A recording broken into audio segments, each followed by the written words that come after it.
Hi, good morning. How are you guys? Is it good? I hope so because today we are going to present our presentation about educator and educational personnel. Before we start our presentation today, let me introduce our group's member. The first is Rangga Prasetyoadi with student number 118. The second is Nicholas Krisna Wibowo with student number 119. And the third is me, Tirsa Novalita, with student number 120. So, in this presentation, we are going to talk about the first is definition, the second is educator and educational personnel, the third is rights and obligations, the fourth is the duties, the fifth is the responsibilities, and the last is educator requirements. So now for the first, we are going to talk about definition of educator and educational personnel. Educator, according to Article 1 Number 6, Law Number 20 of 2003 concerning the national education system, educators are educational staff who are qualified as teachers, lecturers, counselors, tutors, instructors, facilitators, and other designations that are in accordance with their specialties and participate in organizing education. Educational personnel. According to Article 1, Number 5, Law Number 20 of 2003 concerning the national education system, educational personnel are members of the community who devote themselves and are appointed to support the implementation of education. The educator can be dissected in a teacher of kindergarten, elementary, primary school, high school, package education division like package A or B, and university lecturer. The next one is educational personnel, which consists of every layer of people that are in the educational institution like the staff, school managers, school principals, and many more. The next one is right and obligation of educators and education personnel.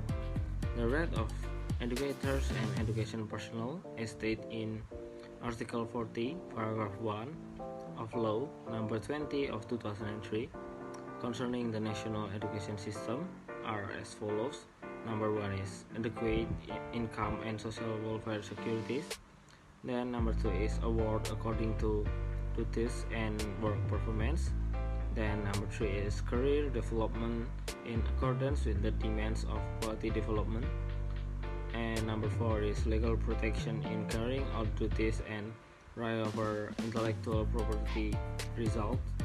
Then number 5 is opportunities to use educational facilities, infrastructure, and facilities to support the smooth implementation of duties. Then obligation of educators and education personnel. Number 1 is furthermore, it is the obligation of educators and education personnel according to Article 40, Paragraph 2 of Law Number 20 of 2003 concerning the national education system, namely 1. Creating an educational atmosphere that is meaningful, fun, creative, dynamic, and dialogical. And number 2 is having a professional commitment to improving the quality of education. Then number 3 is to take care of and maintain the good name of the institution, profession, and position in accordance with the trust given to it. The duties of educator. Passage 31, Paragraph 1 of the 1945 Constitution of the Republic of Indonesia acknowledges that every citizen has the right to be involved in education realm. And Paragraph 3 emphasizes that the government manifests and implements a national education system that enhances faith and ability in order to educate national consensus, which is regulated by law. For this reason, a lot of educators are obliged to cultivate pedagogy in the nation scale, which is one of the goals of the educational institution in Indonesia. The next one is the responsibilities of education personnel. It is regulated in the prerequisites of article from passage 39 paragraph 1 of law number 20 in the year 2003, which concern the national education system that carries out administration, management, development, supervision, and technical services to support the educational process in educational units. For educator requirements, broadly speaking, the requirements for educator are also regulated in Article 42 of Law Number 20 of 2003 concerning the national education system, namely 1. Have minimum qualification and are certified in accordance with the level of teaching authority. Number 2 is physically and mentally healthy.